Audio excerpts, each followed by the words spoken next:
level, but you put together a 12-play drive, you lead after the first quarter. How do you get to the point where you can kind of sustain that over the course of games? Yeah, that's the chase, right? The consistency of doing it, not only play after play, but drive after drive. You understand, we all understand that they're going to make some plays. We've got to overcome those. We can't have negative plays to make it harder than it needs to be. We can't turn the ball over. I did think the offensive line protected well against a really powerful rush team, and we've got to continue to stay ahead of the stick, stay ahead of if you're in 2nd and 4, that's okay. Even 2nd and 6 sometimes we don't need 2nd and 12. So that's sometimes easier said than done, but also take what they give you and try to find ways to win on 3rd downs. Barry, are you still pleased with the fight in this team?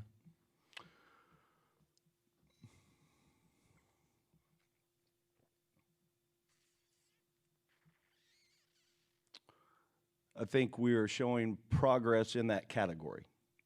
We're still chasing what it looks like every single day. And then just Charles Correa, can you speak to him at all? He got carted off. Say it again? Charles Correa got carted off. Yeah, I didn't get a report yet on him. I haven't met with the medical staff yet. I will when I leave here.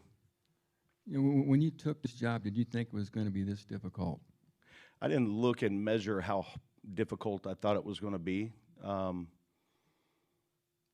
Nothing worth having is easy in life. You've got to work for everything, and then sometimes things don't go your way. The breaks don't fall that way, but I would rather look at opportunities that are upcoming on how we're building it, what we're going to do, and I think the future is really, really bright. We had our biggest recruiting day that we've had since I've been here as far as top prospects on campus. We've got 2 games left to go have an opportunity to fight for wins, and I believe in the foundation we're building, and it will be before long that we're going to play really meaningful games in the month of November. Coach, you mentioned Ohio State kind of setting the standard in the conference. What does it do for the players and the team to go against that caliber of opponent in terms of the evolution and getting better and better? I think every week in this conference you're going to play really good teams and great coaches. So there's things that we can use in teaching moments about our opponents and the experiences we've been through. You look at a team that now consistently is in the playoffs, and that how they're built, how they work, how they function, how they go compete and execute. Those are all things that we're working hard to get to. Barry, you mentioned retention of talent and attracting talent both.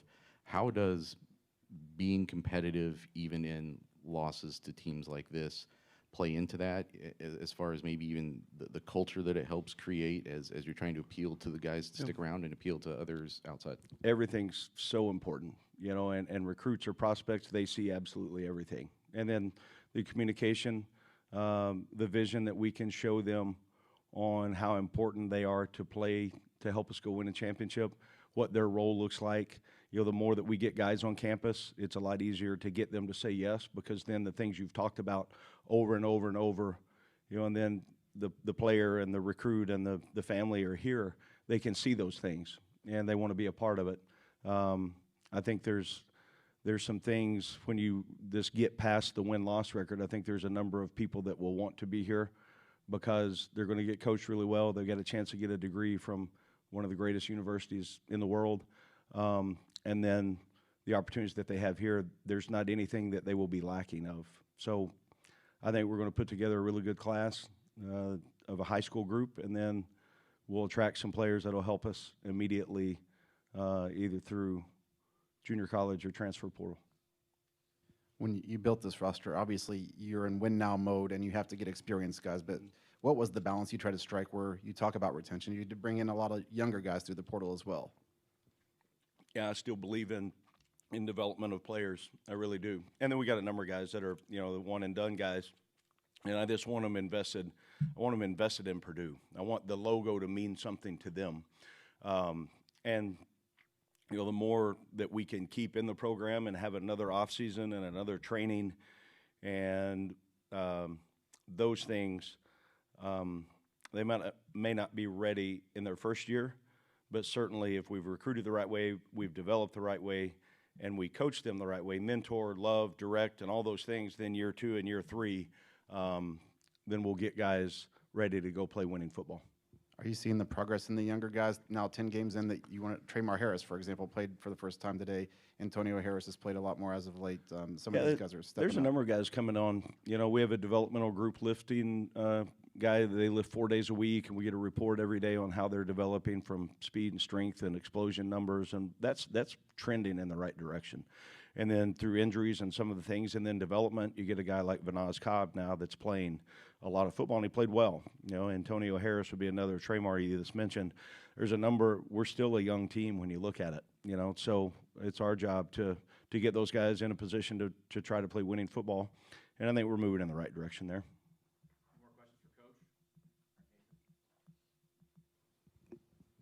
Any ways that CJ not only exemplifies a little bit what you're talking about, both in terms of the kind of player you want to attract and then what a time at Purdue can do for that player? Yeah, you look, I think he's, you know, there's so much value in college football today in guys that are just hungry, you know, guys that number one, they're grateful for the opportunity, and then they make the most of it because he's on a stage now that has prepared him and helped him for the next step of what his life will look like, and he's make the most of it. I mean, you watch how he studies in preparation, how he practices, his motor continues to run, and I do believe that guys that like to play the game, they really, really like football, okay? Not just the 3.5 hours to play on Saturday, but the process of preparing, the process of practicing, the habits, the recovery, all those things. There's still enough guys out there that you can win and win big with guys like that. He would be one of them. Any more questions? All right, thank you, Coach. Thanks, More guys. questions shortly.